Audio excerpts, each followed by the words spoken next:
السلام عليكم ورحمة الله وبركاته. الحمد لله وكفى وسلام على عباده الذين اصطفى أما بعد أعوذ بالله من الشيطان الرجيم. بسم الله الرحمن الرحيم.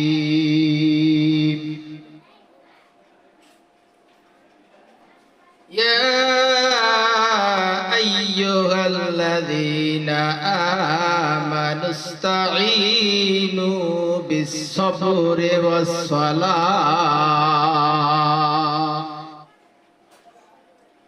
إن الله مع الصابرين.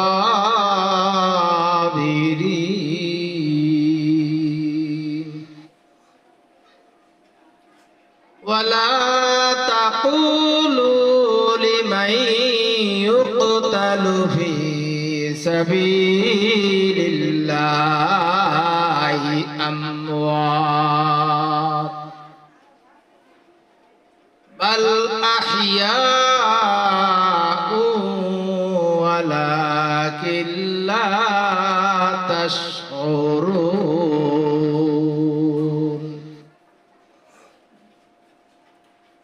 ولنبلونكم بشيء من الخوف والجوع ونقص من الأموال والأنفس والثمرات وبشر الصابرين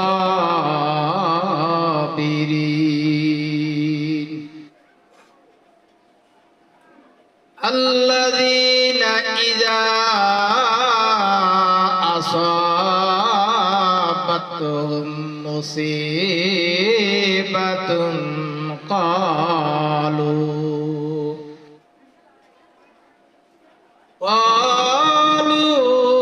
إنا لله وإنا إليه راجعون. وقال النبي صلى الله عليه وسلم يأتي على الناس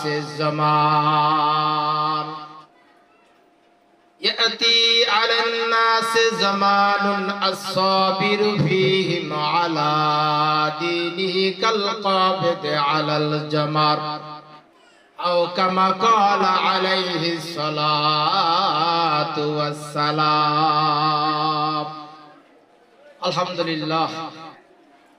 মহান আল্লাহ সুবহানাহু ওয়া তাআলার দরবারে অসংখ্য অগণিত লাখ কোটি শুকরিয়া আদায় করি। এই মহান আল্লাহ দয়া করে, মায়া করে, মেহেরবানি করে পবিত্র মাহে রমাদান রহমত, মাগফিরাত এবং নাজাত, এই নাজাতের এই সময়ে আল্লাহ রাব্বুল আলামিন জাতির উদ্দেশ্যে দুই একটি কথা বলার যে সুযোগ করে দিলেন, এই জন্য মহান রব্বুল ইজ্জাত ওয়াল জালাল তার দরবারে কালিমাতু শুকর আদায় করি আলহামদুলিল্লাহ। প্রিয় দেশবাসী, মহান আল্লাহ সুবহানাহু ওয়া তাআলা সূরাতুল বাকারা 156 নং আয়াতে বলেছেন, আল্লাযীনা ইযা আসাবাতহুম মুসিবাতুন ক্বালু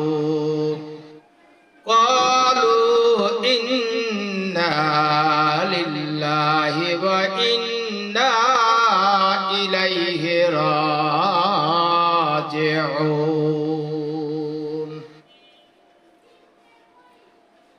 যাদের কোনো মুসিবত সামনে উপস্থিত হবে তখন তারা একমাত্র মহান আল্লাহ রাব্বুল আলামিনের দিকে ফিরে যাবে, আল্লাহর জন্যই এবং আমরা আল্লাহর কাছেই ফিরে যাব, আল্লাহর কাছেই আমাদের প্রত্যাবর্তিত হতে হবে।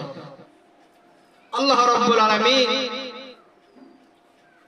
এই সূরাতুল বাকারার 156 নং আয়াতে আমাদেরকে এই শিক্ষা দিয়েছেন, যখন তোমরা মুসিবতে পড়বে, তোমাদের সামনে যখন কোনো মুসিবত উপস্থিত হবে, তখন তোমরা বলবে ইন্না লিল্লাহি ওয়া ইন্না ইলাইহি রাজিউন। প্রিয় ভাইরা আমার, তাহলে ইরান নামক একটা শিয়া রাষ্ট্র, শিয়াদের সাথে আমাদের মতানৈক্য আছে, ইখতিলাফ আছে, ইখতিলাফান কাসীরা, অসংখ্য ইখতিলাফ আছে। শিয়া সুন্নি ইখতিলাফ আমাদের সাথে আছে। তাই বলে কাফের বেঈমানেরা ওরা তো মনে করে ইরান একটি মুসলিম রাষ্ট্র, একটি শক্তিশালী মুসলিম রাষ্ট্র, পাকিস্তান একটা মুসলিম রাষ্ট্র। কাফেররা এইটাই বিশ্বাস করে যে ইরানকে এবং পাকিস্তানকে যদি ধ্বংস করা যায়, তাহলে এই আরবের যে গাদ্দারগুলো আছে, The Bluetooth device is ready to pair. আরবের যে গাদ্দারগুলো আছে, মুনাফিকগুলো আছে, কাফেরদের দালালি করে ওদের গলার ভিতরে ছাগলের রশি টেনে টান দিলি হবে। ওদের জন্য কোনো ক্ষেপণাস্ত্র ব্যবহার করার প্রয়োজন হবে না, ওদের জন্য কোনো বোমা ব্যবহার করার প্রয়োজন হবে না। ওদেরকে শুধু বললেই হবে যে নাম, ওরা নেমে যাবে। এইটা মনে করি কাফের বেঈমানেরা মুসলমানদেরকে একটার পর একটা রাষ্ট্রকে ধ্বংস করে যাচ্ছে। লিবিয়াকে ধ্বংস করেছে, সিরিয়াকে ধ্বংস করেছে, ইরাককে ধ্বংস করেছে। এখন বাকি আছে ইরান এবং পাকিস্তান নামক রাষ্ট্র। এই মুহূর্তে আমরা শিয়া রাষ্ট্র বলে মুসলিম লিডার, ইরানের ধর্মীয় নেতা, সুপ্রিম লিডার আয়াতুল্লাহ খামেনি কাফেরদের বোমা হামলায় নিহত হয়েছে। এই জন্য আমরা যারা মুসলিম দাবি করি, আমরা ইন্না লিল্লাহি ওয়া ইন্না ইলাইহি রাজিউন বললে আমাদের ঈমান থাকবে না। আমরা এই ফতোয়া নিয়ে ব্যস্ত আছি। বাংলাদেশে বড় বড় আলেম, বড় বড় মুফতি, মোটা মোটা কিতাব, এই মুফতিদের উদ্দেশ্যে আমি নাদান মানুষ, আমি কিছুই জানি না, আমি তাদের সামনে আমি বলি, যদি এই আয়াতে কারিমা তেলাওয়াত করার কারণে যদি ঈমান থাকে না, তাহলে আপনি জনাবে মুহাম্মদুর রাসূলুল্লাহ সাল্লাল্লাহু আলাইহি ওয়াসাল্লামের বিশুদ্ধ হাদিসকে আপনি অস্বীকার করলেন। আল্লাহর রাসূল বলেছেন, ইত্তাকি দাওয়াতাল মাজলুম ফাইন্নাহু লাইসা বাইনাহা ওয়া বাইনাল্লাহি হিজাব।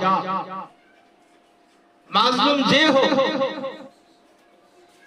মাজলুমের তো আল্লাহ রাব্বুল আলামিন কবুল করেন, ফেরত দেন না।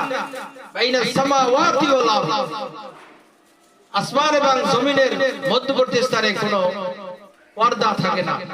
মাজলুমের দোয়া আল্লাহ কবুল করেন। মাজলুমের পাশে থাকার কথা বলা হয়েছে। মাজলুম যে হোক, ইহুদি হোক, খ্রিস্টান হোক, শিয়া হোক, সুন্নি হোক, মাজলুমের পক্ষে থাকার জন্য আল্লাহ রাসূল বলেছেন। আজকের আমরা কোরআনুল কারীম তাকের উপরে রেখে আমরা পৃথিবীর বড় বড় মোটা মোটা কিতাব পড়ে বড় বড় মুফতি, আমরা বড় বড় মুফতিদের জবান থেকে এই ধরনের ফতোয়া বের হবে, এই ধরনের কথা বের হবে। সাধারণ মুসলমান যারা কোরআন হাদিস জানে না, তারা তো গোমরাহ হয়ে যাবে, পথভ্রষ্ট হয়ে যাবে। শয়তানের মহা পরিকল্পনা, শয়তান এই জাতিকে বিভক্ত করার জন্য শয়তান গবেষণা শুরু করেছে যে সাধারণ মানুষ যারা কোরআন হাদিস জানে না, এদের মাধ্যমে সংগঠন তৈরি হয় না, এদের মাধ্যমে দল তৈরি হয় না, এরা দল তৈরি করতে পারে না, বিভিন্ন দলে বিভক্ত করার যোগ্যতা তাদের নাই। তাহলে কি করিতে হবে? বড় বড় মোল্লা, বড় বড় মৌলভী সাহেব, বড় বড় মুফতিদের গাড়ির উপরে The Bluetooth device is ready to pair. বড় বড় আলেমদের গাড়ির উপরে চড়ে এদেরকে যদি ডাইভার্ট করা যায়, এদেরকে যদি পাকড়াও করা যায়, তাহলে শয়তানের মহা পরিকল্পনা বাস্তবায়ন হয়ে যাবে। আর এই মুসলিম জাতি বিভিন্ন দলে বিভক্ত হয়ে এই জাতি ধ্বংস হয়ে যাবে। এটা হলো শয়তানের সূক্ষ্ম পরিকল্পনা। প্রিয় ভাইরা আমার, আল কুফরু মিল্লাতুন ওয়াহিদা, দুনিয়ার কাফিররা মুসলমানদেরকে মারার জন্য সব একত্রতা The ঘোষণা করে। Bluetooth device is ready to pair. পৃথিবীর মুসলমান তারা মুসলমানদেরকে মারার জন্য, মুসলমানদের কোন রাষ্ট্রকে ধ্বংস করার জন্য তারা সব এক হয়ে যাবে। ওই মুহূর্তে মুসলমানরা ফতুয়া নিয়ে ব্যস্ত থাকবে, কে কাফের, কে সুন্নি, কে শিয়া, এই ইখতিলাফ নিয়ে তারা ব্যস্ত থাকবে। এই জন্যই তো আল্লাহ রাব্বুল আলামিন সূরাতুল ইমরানের ভিতরে বলেছেন, ওয়াতাসিমু বিহাবলিল্লাহি জামিআন ওয়া লা তাফাররাকু। তোমরা ইসলামের রশিকে, তোমরা আল্লাহর কোরআনকে শক্তভাবে পাকড়াও করে তোমরা ধরো। বিভিন্ন দলে বিভক্ত হয়ে না, যদি বিভিন্ন দলে বিভক্ত হও তাহলে তোমরা ধ্বংস হয়ে যাবে। আমরা হতাশ, আমরা ব্যথিত, দুঃখিত, মর্মাহত, আমাদের হৃদয়ে রক্তক্ষরণ হয়েছে। এই ধরনের ফতুয়া থেকে বিরত থাকার জন্য আমি অনুরোধ জানাচ্ছি। এই মুহূর্তে ইরানে শুধু শিয়ারা না, ওখানে 30% সুন্নি মুসলমান আছে, ওখানে মসজিদ মাদ্রাসা আছে, ইসলামের বড় বড় মনীষী ইরানে জন্মগ্রহণ করেছে। ইরানের মাটিতে তাদের কবর রয়েছে, তাদের মাজার রয়েছে। তারা মসজিদ মাদ্রাসা, তারা স্কুল কলেজ, শিশু, নারী শিশু বিদ্যা থেকে শুরু করে এমন কোন, এবং ইহুদিদের গির্জা পর্যন্ত, এদের কিছুই তারা বাদ রাখছে না। তারা পৃথিবীর কোন আইন তারা মানছে না। তারা সংবিধানের দোহাই দিয়ে, জাতিসংঘের দোহাই দিয়ে তারা মুসলমানদেরকে একের পর এক রাষ্ট্রকে ধ্বংস করে দিচ্ছে। আর এই মুহূর্তে আমরা আছি ফতুয়া নিয়ে ব্যস্ত। আরে মুসলমান, ওজা মে হো তুম নসারা, তামাদ্দুন মে হনুদ। ये मुसलमान का कम है देखाए शर्मा है याहूद। चल चलो ने हिंदू तुम्ही वेशभूषा ने খ্রিস্টান। মুসলমানদের অবস্থা খুবই করুণ। এখনো সময় আছে, আমরা সকলে এই ধরনের ইখতিলাফ, আমরা ইসলামের সুমহান স্বার্থে আমরা এক হয়ে যাই। আর নাইলে আমাদের অবস্থা সামনে ভয়াবহ পরিস্থিতি সম্মুখীন আমাদের হতে হবে। এই জন্য মহান আল্লাহ সুবহানাহু ওয়া তাআলা আমাদেরকে ইসলামের সঠিক জ্ঞান, সঠিক বুঝ আল্লাহ আমাদেরকে আপনি দান করুন, আমিন। আমাদের আলেম ওলামা ইকরাম যারা বিভিন্ন দলে বিভক্ত, বিভিন্ন দলে, বিভিন্ন সংগঠন, বিভিন্ন ভাবে বিভক্ত হয়ে আমরা এই উম্মাহকে বিভ্রান্ত করছি, গোমরাহ করছি, এ থেকে আল্লাহ তুমি আমাদেরকে নাজাত দাও, আমাদেরকে পরিত্রাণ দাও, আমাদেরকে মুক্তি দাও। আল্লাহ তোমার কাছে এই পবিত্র মাহে রমাদানের শেষের এই 10 দিন, এই নাজাতের এই 10 দিন, এই সময়টিকে আল্লাহ তুমি আমাদেরকে এই তৌফিক দান করো। আল্লাহ যারা অসুস্থ আছে তাদেরকে সুস্থতা দান করো। যারা মারা গিয়েছে আল্লাহ কবরে তারা কি অবস্থায় আছে জানি না, আল্লাহ তুমি তাদের কবরের আযাবকে maaf করে দাও। আল্লাহ তুমি ইল্লিন নামক জায়গায় তাদেরকে, আল্লাহ তুমি তাদেরকে নাজাতের ব্যবস্থা করে দাও। সুবহানা রাব্বিকা রাব্বিল ইজ্জাতি আম্মা ইয়াসিফুন ওয়া সালামুন আলাল মুরসালিন আলহামদুলিল্লাহি রাব্বিল আলামিন। আসসালামু আলাইকুম ওয়া রাহমাতুল্লাহি ওয়া বারাকাতুহু।